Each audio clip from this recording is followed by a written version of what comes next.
Hi everyone, I'm Vanessa Gomez-Brake, the Associate Dean of Religious and Spiritual Life, and this is our first of our fall series, What Matters to Me and Why. This speaker series represents a creative solution to an important problem in the university setting, and that is the separation of intellectual life from the personal and the spiritual. What Matters to Me and Why offers the Trojan family an opportunity to hear from USC faculty and administrators in a different way. Rather than lecturing on just their area of expertise or research, we invite speakers to share their life journey with us. Once a month during this Wednesday lunch hour, we get to listen in as they reflect on the values, beliefs, and motivations that have shaped their lives.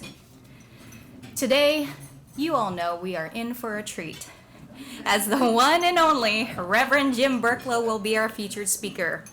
As many of you are likely aware, Jim's last day as Senior Associate Dean of Religious and Spiritual Life was last Friday, and as such, we are here to also celebrate his contribution to USC, but also hear about his life journey in his own words.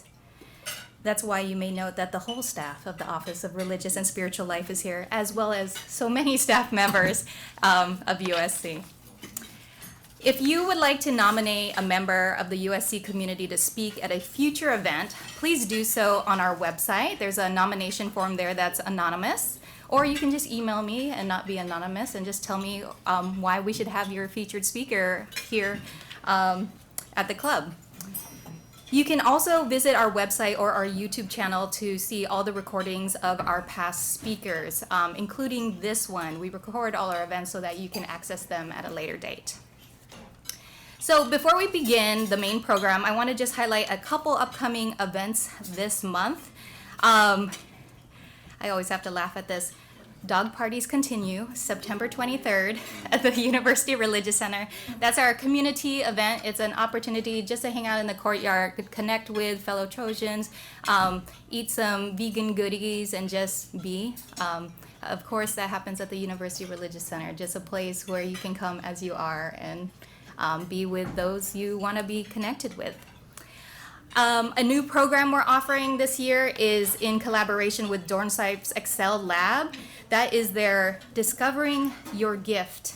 It's a transformation series which will be honing in on gratitude this semester. And so it's just a 5-week series open to any students to take part in. There's going to be amazing speakers, there's food involved, and some special gifts for the students who sign up for that. This flyer is out on our table out there, and so if you want to join, go ahead and just scan the QR code, and it starts next Tuesday, so definitely get in on that soon.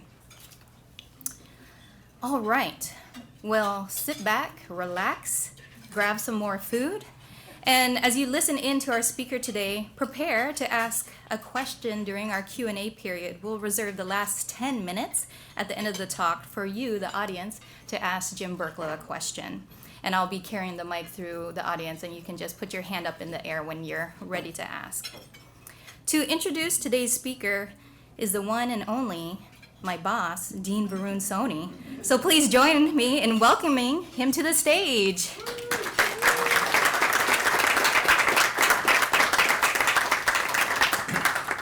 Good afternoon, everyone. It's so nice to be back here. I used to oversee this program back in the day, the Ground Zero days.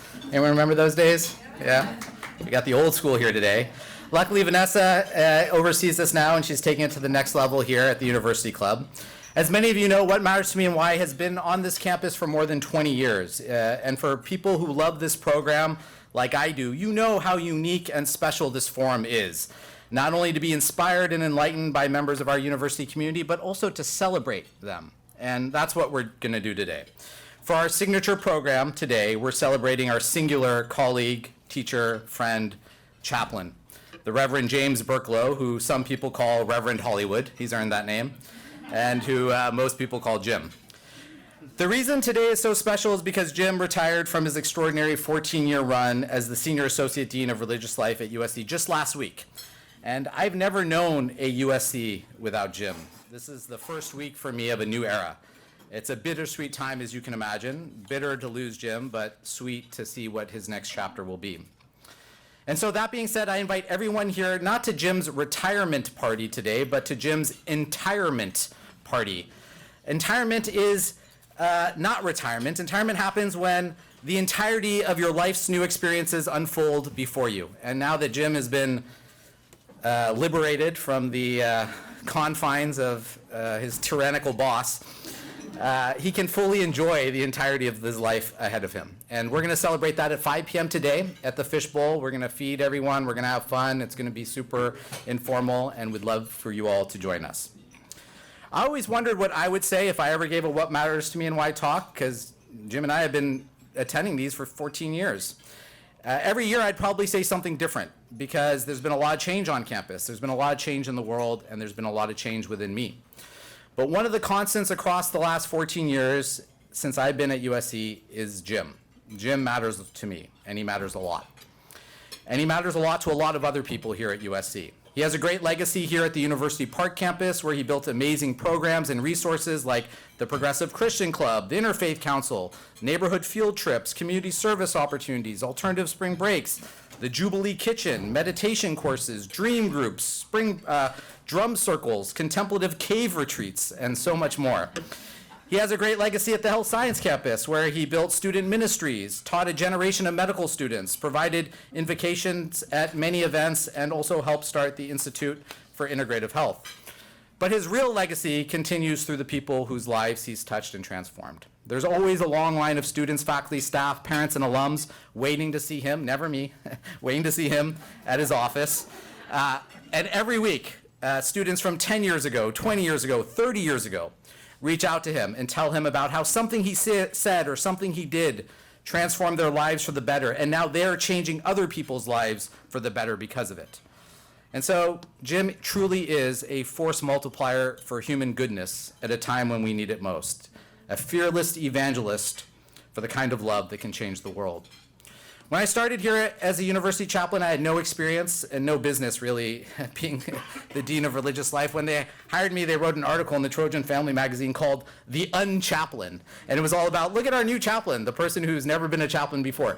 Can you imagine that flying in any other profession? Look at our physician who's never operated before. Meet your lawyer, he's never gone to law school. But for some reason, it worked for me in that way. And so really what I needed was a chaplain. I needed a real chaplain. And so when I hired Jim, he saw how I was chaplaining, and he told me, listen, you chaplain like the lawyer that you are. Students come to you and you're looking for a remedy, but that's not what chaplains do. What do chaplains do? Chaplains hold space, they honor people's experiences, and they listen. And Jim taught me how to be a chaplain, and that's what we're going to do today. We're going to hold space, we're going to honor Jim, and we're going to listen. And so please join me in giving a warm Trojan welcome to my friend and yours as he graces the What Matters to Me and Why stage, the Senior Associate Dean of Religious and Spiritual Life, Emeritus, the Reverend Jim Burklo.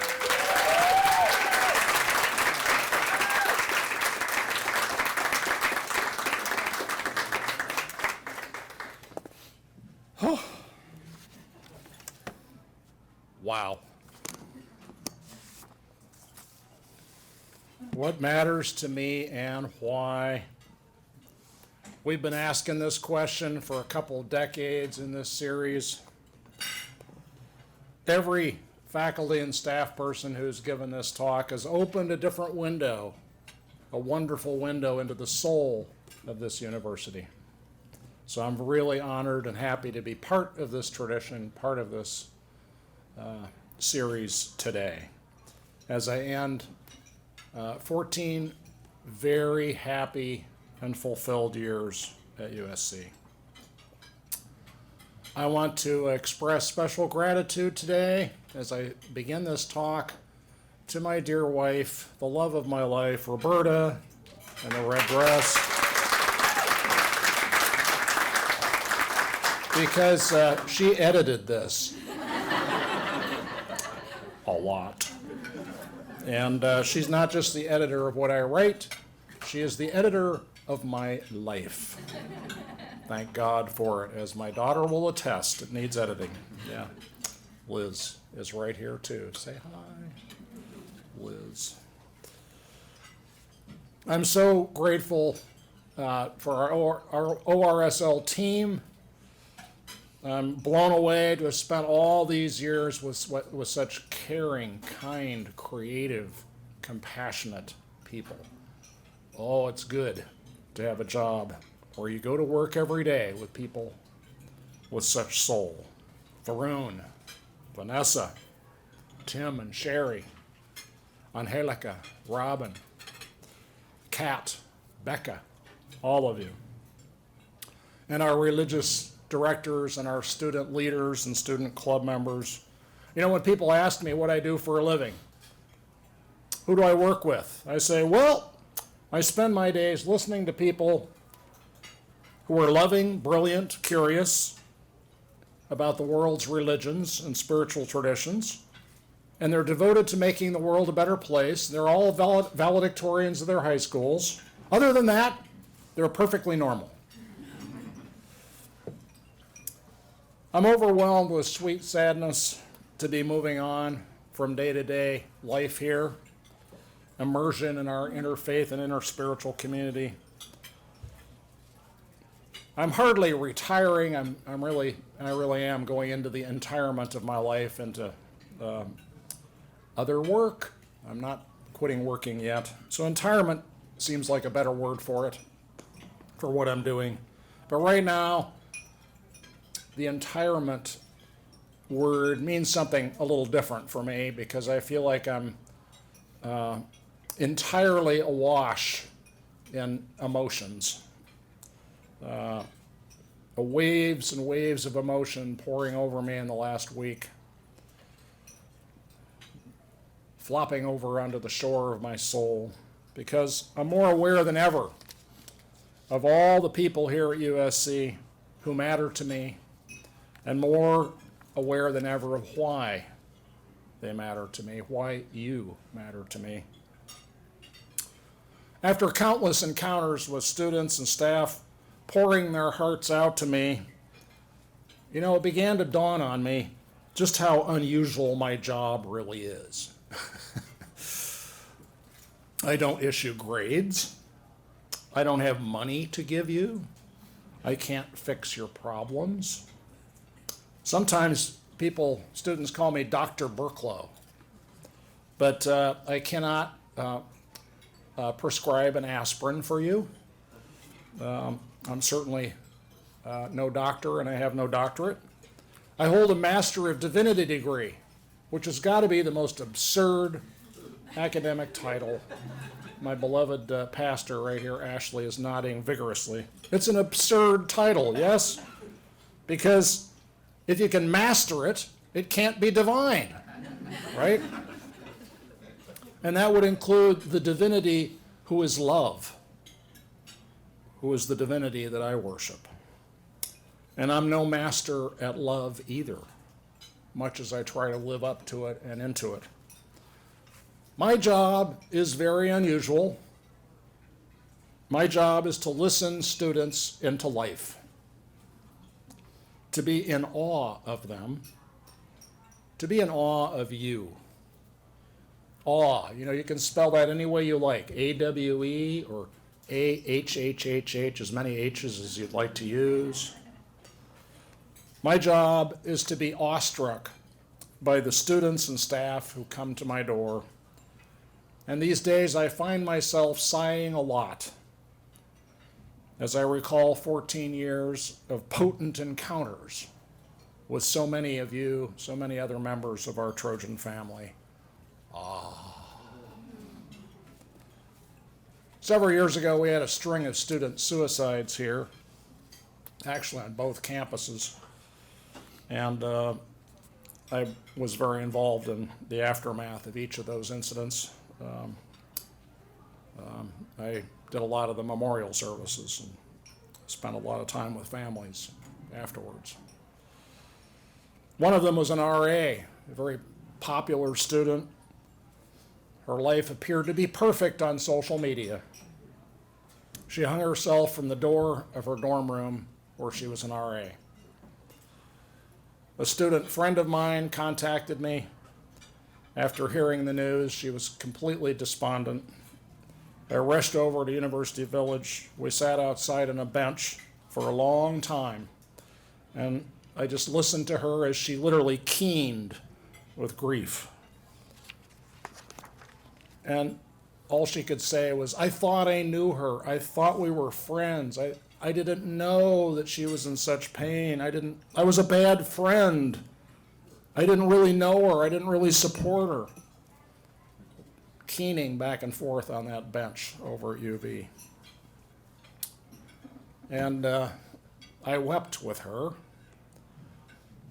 And I thought to myself, how did we fail this young woman who took her own life in her dorm room?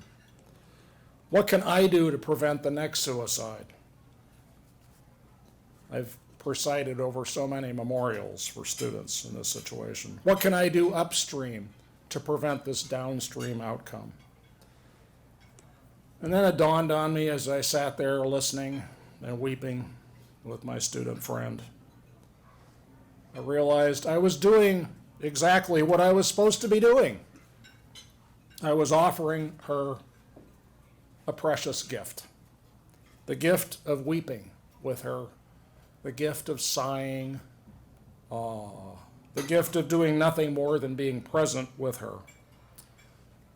Because think of it, in a place like this, here in LA in particular, so many relationships are transactional.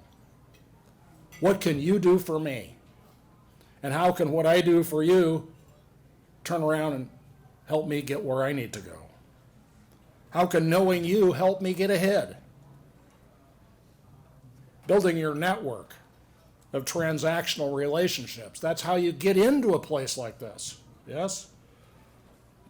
That's how you get a job. You're certainly not going to get a job by, sending out cold emails with your resume. That's not the way it works.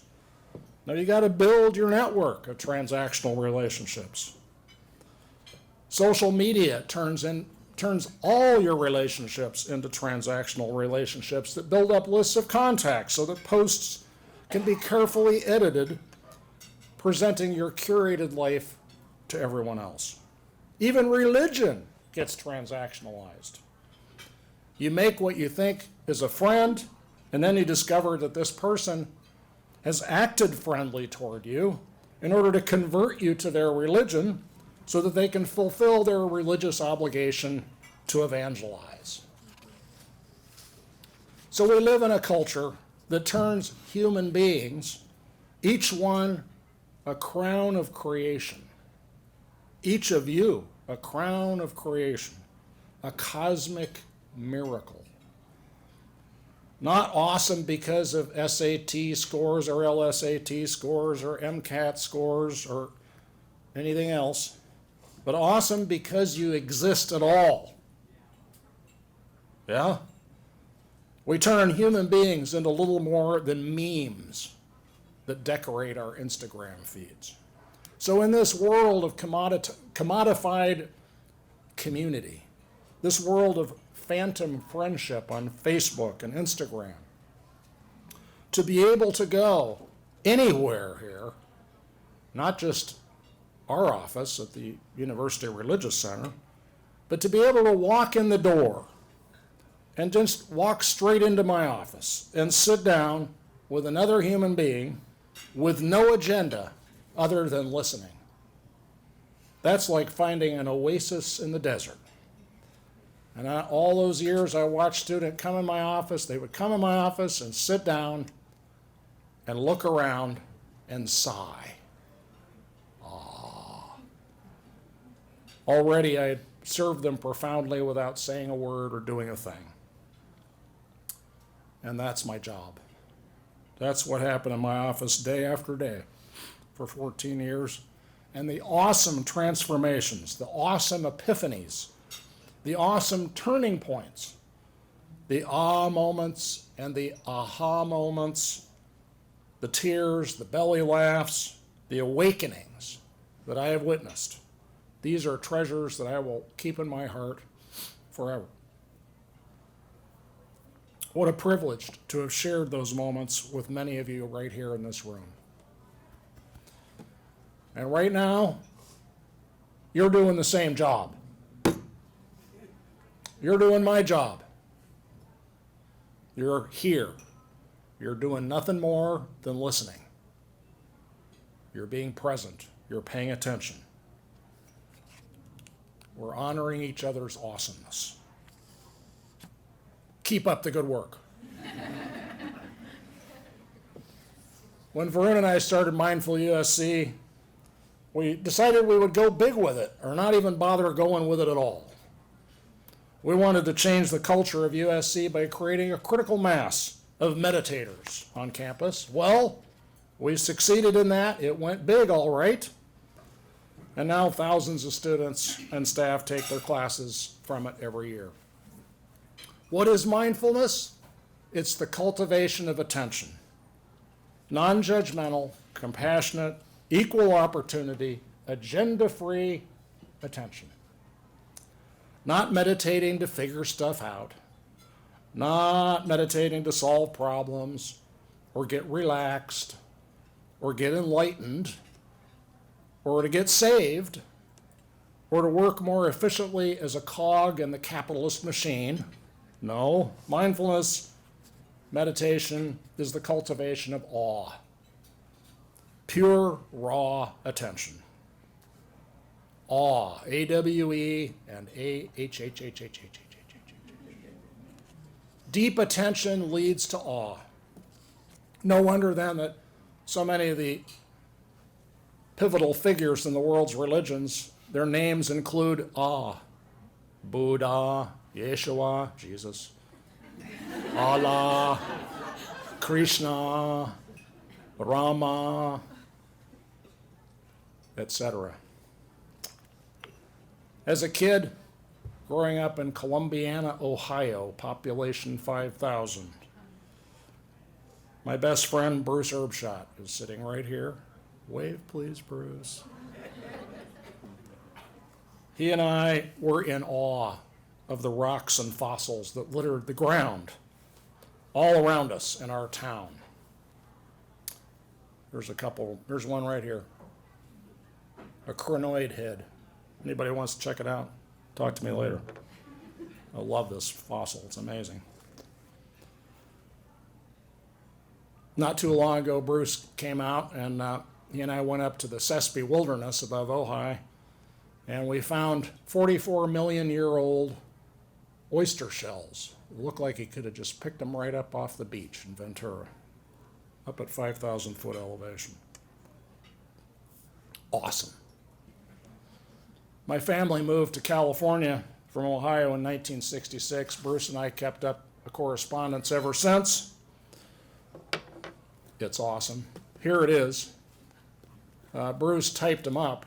We kept all the letters. He typed them up. 960 pages single-spaced. Bruce hates to waste paper, so it's all in tiny print. I'd like to check this fossil here. Talk to me later. It's awesome.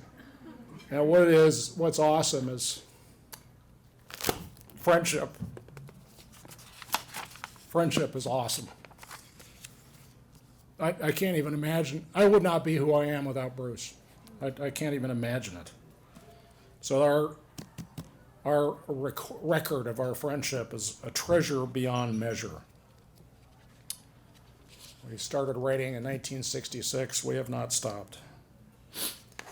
I wish that kind of friendship for you, for everyone.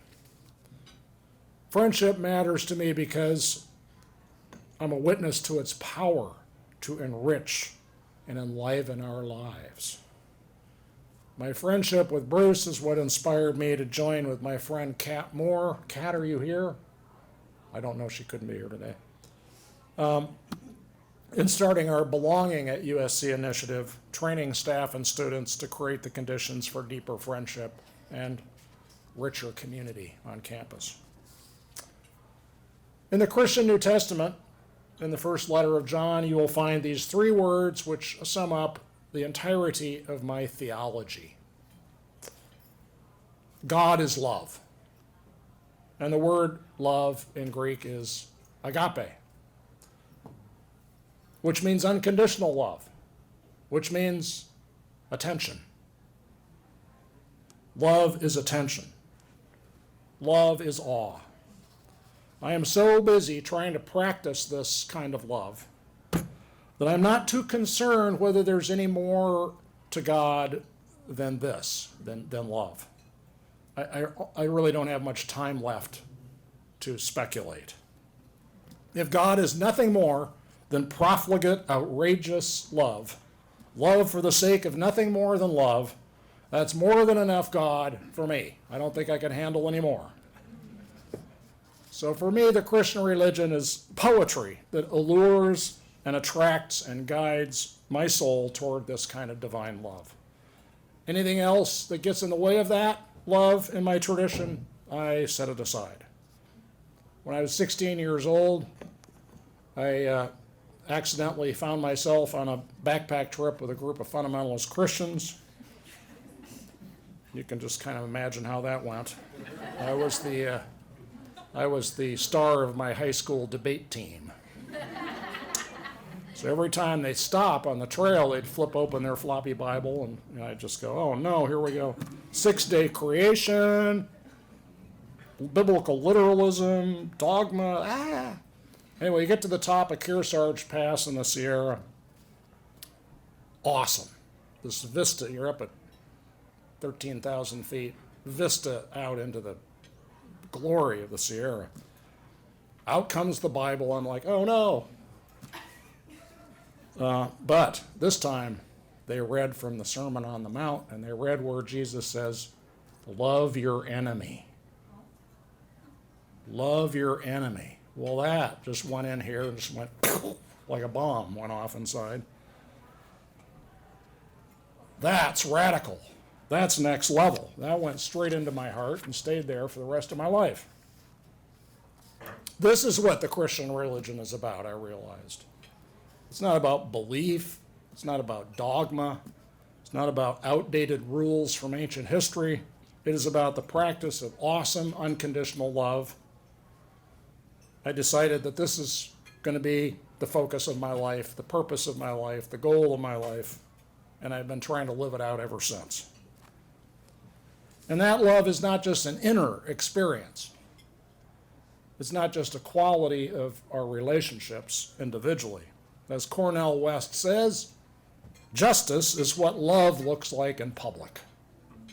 Yes, justice is what love looks like in public. And so I have been drawn into activism ever since, in many forms. And as a young man, I realized that the way I could contribute to social justice and environmental justice and racial justice in this country was through my religious commitment and involvement. And so I've been a progressive Christian activist ever since. Activism is not just about charity, it's about structural change. And right now that means voting every time. Every time. Yes? I invented a ceremony that I'd like to pass on to you for voting. Aaron, my dear man, could you come forward? With which hand will you be marking your ballot in the upcoming election? May love guide your hand to vote for the common good. Do it with each other right now, please. Go, please.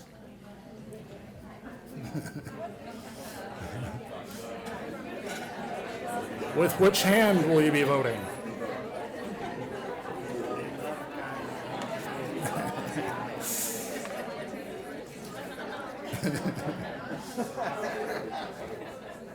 Keep it up, spread that. Democracy in America depends on it. Put some ceremony back into voting. That's how we'll make it happen and make it stick.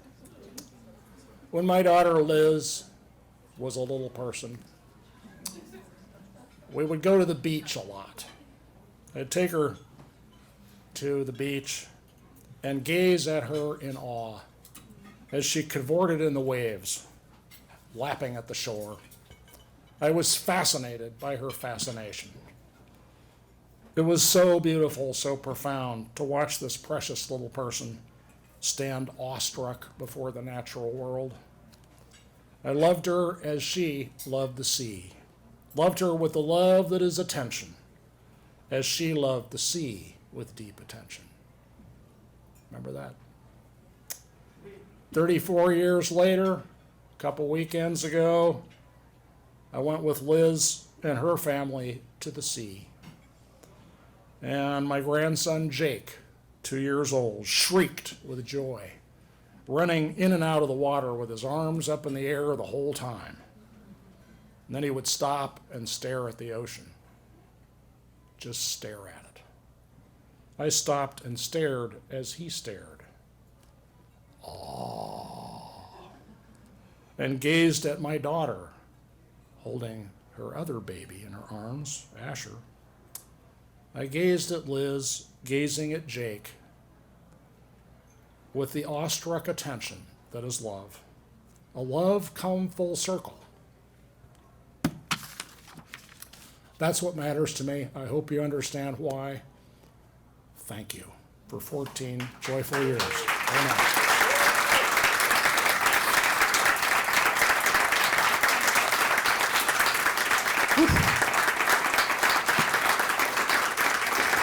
I made it.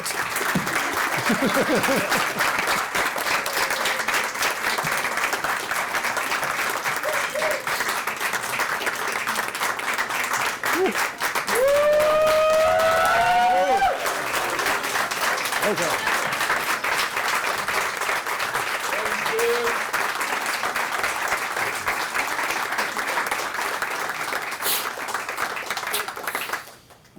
Whew. Okay.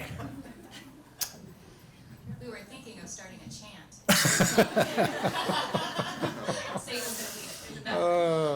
We still have several minutes left, and knowing that these, 20 minutes, yes, there's another party tonight where you'll have a chance to connect with Jim at the Fishbowl at the University Religious Center.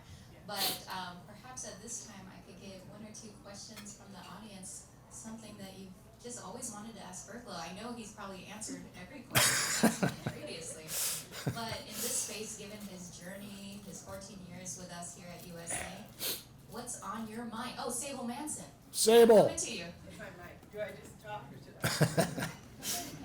Okay. Hi. Anyway, pleasure as always. It has been such a gift to share this time with you. I realized that I started grad school around the same time. That's right. So when you kept saying 14 We go all the way back. 14 years, I was like, 14 That's years? your 14 years too. The thing I wanted to ask you, because you are such a joy and such a bright light, and obviously you've given us advice as far as like listening and providing room for each other. But do you have any other advice or any other kind of inspirations for those who are remaining here? Times are getting better, but there's still a lot that all of us are facing. Can you share with us how we might be able to keep that same bright energy and keep you in our hearts even as we trudge on with this upcoming semester, year, and election? Thank you, Sable.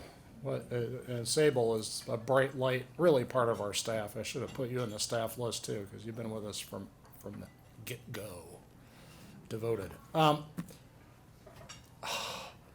Really, just, I think all of us here who interact with students, and anybody else, I just, again, hope that you'll make space in your work life for non-transactional connection with the other folks on our, with students and staff here. And just really go, really think about that and work at that. Because this is not, the Office of Religious Life, there's, what are we at? What are we? 5 full-time staff people now, right? That's it. In a university of 48,000 students, 60-something thousand people altogether, right? It's like a small city, right? Well, there's no way that that we can be the chaplains to all 60,000 people. So I thank you for that question, because I would like to put a blessing on all of you now. I'm going to ordain you. I hereby solemnly ordain each of you here as chaplains to make space for pure love, unconditional love in your relationships with staff and students here, and to listen, and to be in awe of the people who come through your doors. Amen. That's it. You're now ordained. You're all chaplains. It's the only way we can do the job is through you. So thank you for that question. Jim, thank you so much for 14 years and for the talk today. I'm really curious about joy and optimism, and I want to ask you, what gave you hope 14 years ago, and how has that changed, and what gives you hope now, and how has your own experience of optimism changed over your time here? This is Sean, and he's deep. He's a deep guy. And one of my students I got to know the best here in my time at USC, and we still are very much. He just got married. What a beautiful ceremony that was. I was so honored to be part of it. Congrats on your marriage. Joy, it gets back to awe, doesn't it?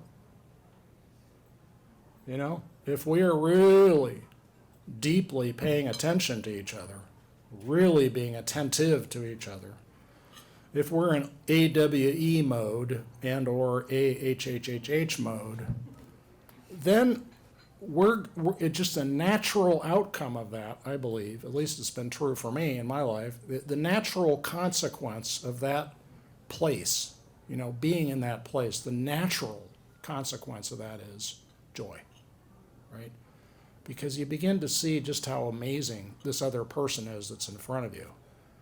Or amazing the dandelion that's coming out of the crack in the pavement on 28th Street in Los Angeles. It's everywhere. The occasion for joy is everywhere at all times, right? And we get there through the spiritual discipline of attention, cultivating attention and awe and wonder. Whether you use religious language to express that or not, doesn't matter. Awe is bigger than any religion. So I hope that helps. Thank you, Sean. I love you. Others, please.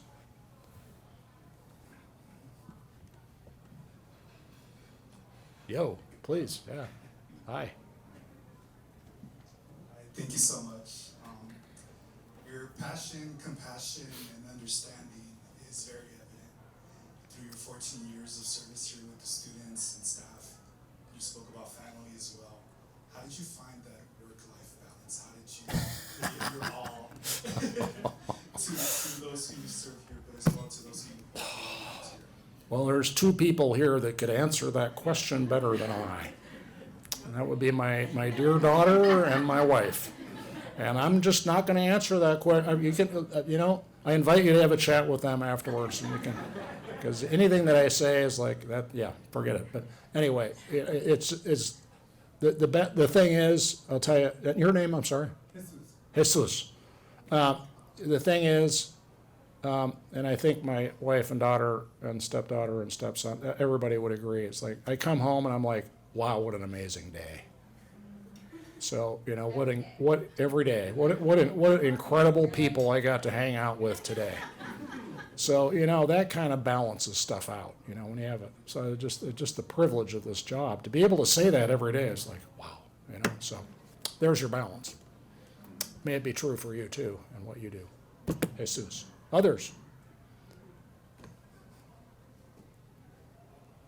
Rafael. Jimbo, My man. you talked about loving your enemy, and I'm wondering in an age and time of Make America Great Again, Yeah. very sort of fundamentalist faith, how do you go about doing that with that particular group or groups? Love your enemy.